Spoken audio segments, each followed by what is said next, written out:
नमस्कार मित्रांनो, आज आपण बघूया महाराष्ट्र ANM आणि GNM 2024चे फॉर्म कसे फिलअप करायचे. आपण कॅप प्रोसेसचे फॉर्म फिलअप करणार आहोत. आज याची संपूर्ण प्रोसेस इथे बघणार आहोत. सर्वात आधी आपल्याला या वेबसाईटवर येऊन जायचं आहे. वेबसाईटची लिंक डिस्क्रिप्शन बॉक्समध्ये दिली जाईल व्हिडिओचे. त्यानंतर आपल्याला सगळ्यात आधी साईटवर आल्यानंतर आपल्याला इथे न्यू रजिस्ट्रेशनवरती क्लिक करायचं आहे. न्यू रजिस्ट्रेशनवरती क्लिक केल्यानंतर आपल्याला जे काही स्टेप्स इथे दिलेले आहेत त्यांनी ही संपूर्ण माहिती आपल्याला वाचायची आहे. तर बघूया आपण सुरुवात कशी करायची ते. स्टेप 1 दिलेली आहे. ANM आणि GM ची प्रवाह प्रक्रिया इथे सांगितलेली आहे. स्टेप 2 आहे अर्जदाराकडे वैध ईमेल ID असणे आवश्यक आहे. ईमेल ID आपल्याला फिल करावं लागेल फॉर्ममध्ये. त्यानंतर स्टेप 3 आहे. ऑनलाईन अर्ज भरण्यापूर्वी माहिती पुस्तकं डाउनलोड करा आणि ते काळजीपूर्वक वाचा.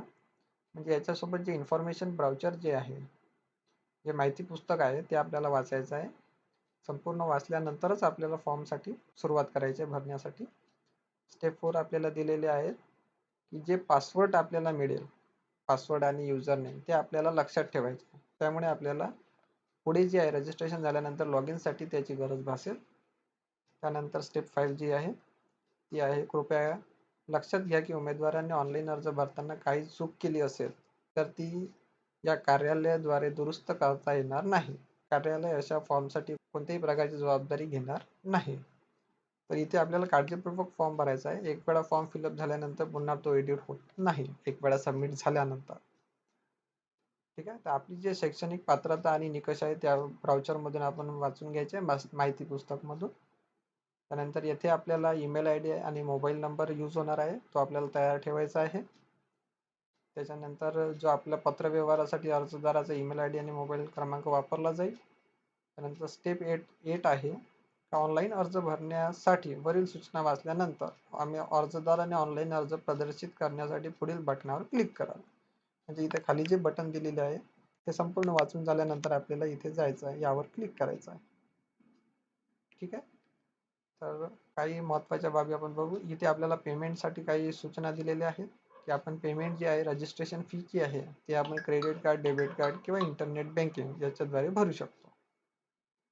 आणि पेमेंट जे आहे हे फक्त ऑनलाईनलेच करायचे आहे. ऑफलाईन पेमेंटचे इथे काही सुविधा दिलेली नाही. त्यानंतर इथे आपल्याला डॉक्युमेंट जे अपलोड करावे लागेल फॉर्म भरण्यासाठी ते 300 KB पेक्षा कमी साईजमध्ये असणे गरजेचे आहे. आणि त्याचा जो फॉर्मॅट आहे तो PDF मध्ये असणे गरजेचे आहे. ठीक आहे. त्यानंतर आपल्याला जो अर्ज आपण ऑनलाईन भरू त्याची प्रत कुठेही पाठवायची नाही आहे. इथे लिहिलं आहे त्यांनी, अर्जदाराला अर्जाची प्रत किंवा कोणतेही कागदपत्र या कार्यालयात पाठवण्याची गरज नाही. तथापि उमेदवार त्यांच्या नंतरच्या वापरासाठी रेकॉर्डसाठी अर्जाचे प्रिंटआउट घेऊ शकतो. म्हणजे जो आपण अर्ज भरणार आहोत त्याची आपल्याला प्रिंटआउट काढून घ्यायची आहे. ठीक आहे. आणि जे आपण इथे डॉक्युमेंट सादर करणार आहोत ते प्रत्यक्ष नंतर फिजिकल व्हेरिफिकेशनसाठी आपल्याला द्यावे लागेल. त्यामुळे काळजीपूर्वक इथे फॉर्म भरायचा आहे. तर आपण सुरुवात करूया फॉर्म भरण्यासाठी. सर्वात आधी आपण नेक्स्ट बटनवरती क्लिक करूया. इथे क्लिक केल्यानंतर आपल्याला रजिस्ट्रेशन स्टार्ट झालेलं आहे. तर इथे आपल्याला प्रकार निवडायचा आहे. सर्वात आधी दिलेला आहे, 2 ऑप्शन दिलेले आहे इथे, ANM GNM with nursing CET. म्हणजे ज्यांनी ANM आणि GNM ची CET दिलेली आहे नर्सिंगची ते कॅन्डिडेट. दुसरा ऑप्शन आहे GNM आफ्टर ANM पासिंग. म्हणजे दुसरा ऑप्शन असा आहे की ज्यांचं ANM पास झालेलं आहे आणि ते GNM साठी ऍडमिशन घेत आहे ते दुसरे कॅन्डिडेट. तर आपण सध्या CET साठी बघूया. तर आपण हे सिलेक्ट केलेलं आहे, ANM आणि GNM विथ नर्सिंग CET. त्यानंतर आपल्याला डेट ऑफ बर्थ आपली टाकायची, जी जन्मतारीख आहे. जन्मतारीख इथून सिलेक्ट करून घेऊ आपण. काळजीपूर्वक पूर्ण फॉर्म आपल्याला फिलअप करायचा आहे. इथून जन्मतारीख आपण सिलेक्ट करून घेतलेली आहे. त्यानंतर आपल्याला ANM आणि GNM चा रोल नंबर टाकायचा आहे. रोल नंबर म्हणजे आपण जी CET दिली त्या CET चा रोल नंबर. ANM आणि GNM ची जी CET दिली त्याचा आपल्याला रोल नंबर इथे फिलअप करायचा आहे. त्यानंतर आपल्याला इथे नेक्स्ट ऑप्शन मध्ये द्यायचा आहे ANM आणि GNM चा अप्लिकेशन नंबर, अर्ज नंबर. अप्लिकेशन नंबर जो आपला होता, जो आपण ANM GNM ची CET दिली त्याचा जो अप्लिकेशन नंबर होता तो आपल्याला इथे फिलअप करा. ही दोन्ही माहिती आपल्याला जो आपलं स्कोर कार्ड आहे CET चा, नर्सिंग CET चा जे स्कोर कार्ड आहे त्याच्यावरती मिळून जाईल. तर हे आपण बघूया ते कसं काय आहे. हे बघा, इथे आपल्याला रोल नंबर दिलेला आहे, त्याच्यानंतर इथे आपल्याला अप्लिकेशन नंबर दिलेला आहे. ही दोन्ही माहिती आपल्याला त्या बॉक्समध्ये फिलअप करायची आहे, बरोबर आहे. नंतर आपल्याला इथे आपला चालू मोबाईल नंबर टाकायचा आहे आणि सेंड OTP वरती क्लिक करायचं आहे. त्यानंतर आपल्या मोबाईलवर जो OTP येईल तो इथे फिलअप करायचा आहे आणि व्हेरीफाय OTP वरती क्लिक करायचं आहे. त्यानंतर आपला ईमेल ID टाकायचा आहे आणि सेंड OTP वरती क्लिक करायचं आहे. त्यानंतर जो आपल्या ईमेल वरती OTP आहे तो इथे टाकायचा आहे आणि व्हेरीफाय वरती क्लिक करायचं. तर आता मी हे सगळे फिलअप ऑलरेडी केलेलं आहे, मी रजिस्ट्रेशन केलेलं आहे, त्यामुळे हे माहितीसाठी तुम्हाला सांगत आहे. आणि हे सगळे फिलअप झाल्यानंतर इथे आपल्याला क्रिएट अकाउंट वरती क्लिक करायचं आहे. ठीक आहे. हे झाल्यानंतर आपला जे स्क्रीन आहे ते डायरेक्ट साइन इनच्या विंडोवरती चाललं जाईल, इथे येईल. आणि जो आता इथे आपल्याला मोबाईल नंबर टाकायचा आपल्याला, जो आपण अप्लिकेशन मध्ये टाकलेला आहे, आणि इथे आपल्याला पासवर्ड टाकायचा. तर पासवर्ड जो आहे तो आपल्या ईमेल वरती आलेला असेल. ईमेल आहे, आपला ईमेल चेक करायचा आहे, त्याच्यावरती मेसेज आलेला असेल, तर तिथे आपल्याला जो पासवर्ड दिलेला असेल फॉर्मचा तो आपल्याला इथे फिलअप करायचा आहे.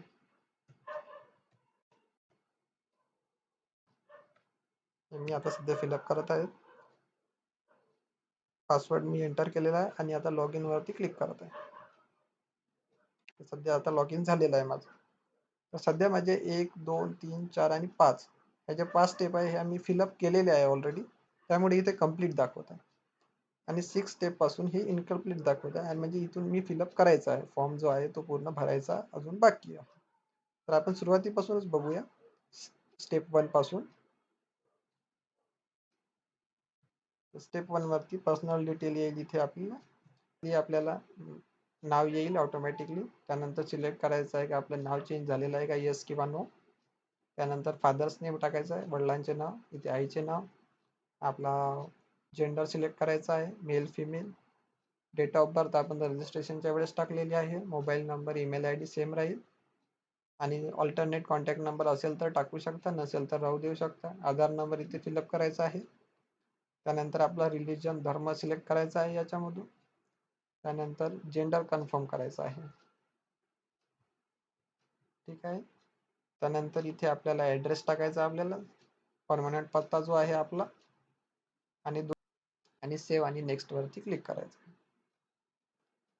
त्यानंतर आपली दुसरी जी आहे रिझर्वेशनची स्क्रीन ओपन झालेली आहे. इथे सर्वात आधी आपल्याला नॅशनॅलिटी सिलेक्ट करायची आहे, इंडियन. त्यानंतर डोमिसाईल आहेत का, म्हणजे इथे दिले उमेदवार हा महाराष्ट्राचा अधिवासी आहे का, म्हणजे तुमच्याकडे डोमिसाईल सर्टिफिकेट असणे गरजेचे आहे. इथे आपण यस करत आहोत. त्यानंतर कॅटेगरी ऑफ कॅन्डिडेट, आपली काय कास्ट आहे, काय कॅटेगरी आहे ती सिलेक्ट करायची आहे इथून. त्यानंतर आपली जे पोटजात आहे ती सिलेक्ट करायची आहे इथून. सबकास्ट जी आहे, उपश्रेणी जी राहील आपली, तर इथे आपण तर याच्यातली आपल्या लिस्टमधली जर नसेल तर आपण डायरेक्टली इथं फिल करू शकता. हे डायरेक्टली मॅन्युअली फिल आपण इथे करू शकतो. त्यानंतर ॲन्युअल फॅमिली इन्कम आपल्याला सिलेक्ट करायची आहे, जी आपली इन्कम असेल. त्यानंतर रेसिडेंट सिलेक्ट करायचा आहे, की आपला नगरपालिका आहे, महानगरपालिका आहे, पंचायत समिती आहे की ग्रामपंचायत आहे. जसं आता मी इथे ग्रामपंचायत सिलेक्ट करत आहोत. त्यानंतर आपल्याला विचारायचं तुमच्याकडे जातीचा दाखला आहे का. जर असेल तर यस करायचं, अवेलेबल. नसेल तर अप्लाइड बट नॉट रिसिव्ह, मग त्याची आपल्याला पावती अपलोड करावी लागेल जर आपण अप्लाय केलं असेल तर इथे आपण अवेलेबल करत आहोत. अवेलेबल केल्यानंतर इथे आपल्याला कास्ट सर्टिफिकेटचा नंबर टाकायचा आहे आणि डिस्ट्रिक्ट टाकायचा आहे, कुठून कास्ट सर्टिफिकेट आपल्याला मिळालेला आहे तो जिल्हा.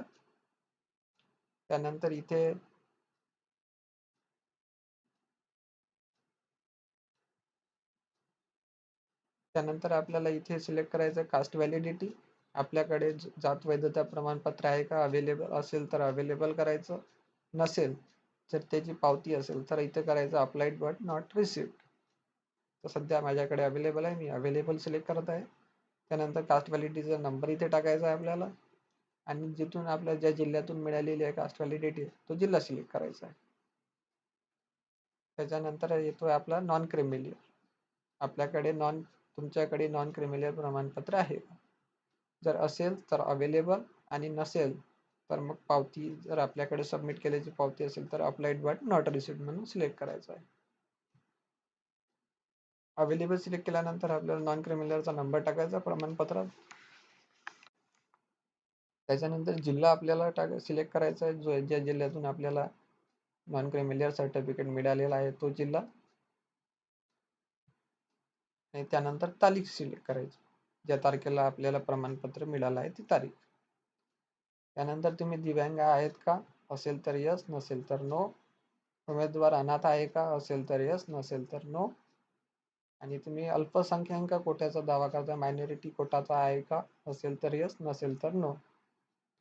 आणि मायनॉरिटी आहे का, अल्पसंख्याक भाषिक अल्पसंख्याक आहे का, तर असेल तर यस, नसेल तर नो. आणि मग पुढे जायचं आहे. नेक्स्ट मध्ये आपल्याला क्वालिफिकेशन्स टाकायचे आहे. आपल्याला क्वालिफिकेशन डिटेल, SSC डिटेल सध्या फिलअप करणार आहोत आपण. इथे आपल्याला वर्ष सिलेक्ट करायचं 10वीचं पासिंग इयर. त्यानंतर यापैकी कोणती भाषा आपल्याला होती का, उर्दू, अरेबिक, पार्शियन, नसेल तर नन करायचं. त्यानंतर कोणत्या ज्या राज्यामधून आपण 10वी पास केली ते सिलेक्ट करायचं, म्हणजे महाराष्ट्रातूनच केली की महाराष्ट्राबाहेरून केली. सध्या महाराष्ट्र सिलेक्ट करत आहे.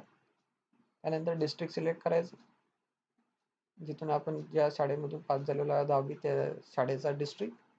आणि त्यानंतर तालुका सिलेक्ट करायचा. त्याच्यानंतर HSC डिटेल म्हणजे 12वी डिटेल. इथे आपण 12th डिटेल आपण टाकणार आहोत. इथे आपल्याला 12th मार्कशीट नुसार नाव टाकायचं आहे. त्यानंतर पास फेल काय आहे ते लिहायचं आहे. त्यानंतर इयर लिहायचं आहे, सिलेक्ट करायचं आहे इथून. त्यानंतर रोल नंबर टाकायचा आहे आपला 12वीचा. त्यानंतर ही संपूर्ण डिटेल 12वीची भरत आहोत आपण सध्या. त्यानंतर इथे राज्य सिलेक्ट करायचं, त्यानंतर जिल्हा आणि तालुका. आणि आपण कोणत्या मार्चला की ऑक्टोबरला पास झालं ते सिलेक्ट करायचं. त्यानंतर गेट HSC डेटावर क्लिक केला की आपल्याला सगळी डिटेल आपली येऊन जाईल. मार्कशीट डिटेल जी आहे येथे येऊन जाईल. त्याच्यानंतर आपले हे जे मार्क्स आहे हे टॅली करून घ्यायचे आपण आपल्या मार्कशीट सोबत. जर बरोबर असेल तर असेच ठेवायचे. आणि त्यानंतर आपल्याला सेव्ह आणि नेक्स्ट वरती क्लिक करायचं. आता इथे आपल्याला दिलेलं आहे आशा वर्कर डिटेल्स. तर आपल्याला सध्या यस म्हणजे are you ASHA worker, yes or no असं लिहिलेलं आहे. म्हणजे तुम्ही आशा वर्कर आहात का, आशा सेविका आहात का. यस असेल तर यस करायचं. यस जर केला आपण तर आपल्याला डेट आणि इयर ऑफ एक्सपिरियन्स सिलेक्ट करायचा आहे. आणि नसेल तर आपण नो सिलेक्ट करू. नो सिलेक्ट केल्यानंतर आपल्याला सेव्ह आणि नेक्स्ट वरती क्लिक करायचं. त्याच्यानंतर आपल्याला जी फीस दिलेली आहे त्यांनी, रजिस्ट्रेशन फी, ॲप्लिकेशन फी, ही आपल्याला 1000 रुपये फी भरायची आहे. तर लक्षात घ्या मित्रांनो, इथे सेव्ह आणि नेक्स्ट केलं आणि त्यानंतर आपल्याला ही 1000 रुपये फी भरायची आहे.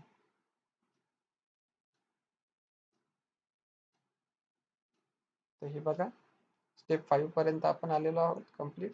आणि ॲप्लिकेशन फी मध्ये आपण थांबलेलो आहोत.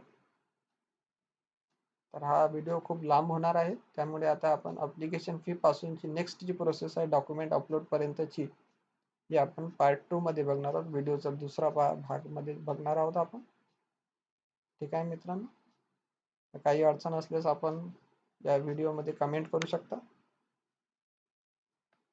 आणि पुन्हा आपण पार्ट 2 मध्ये लगेच भेटणार आहोत. धन्यवाद मित्रांनो. जय हिंद, जय महाराष्ट्र.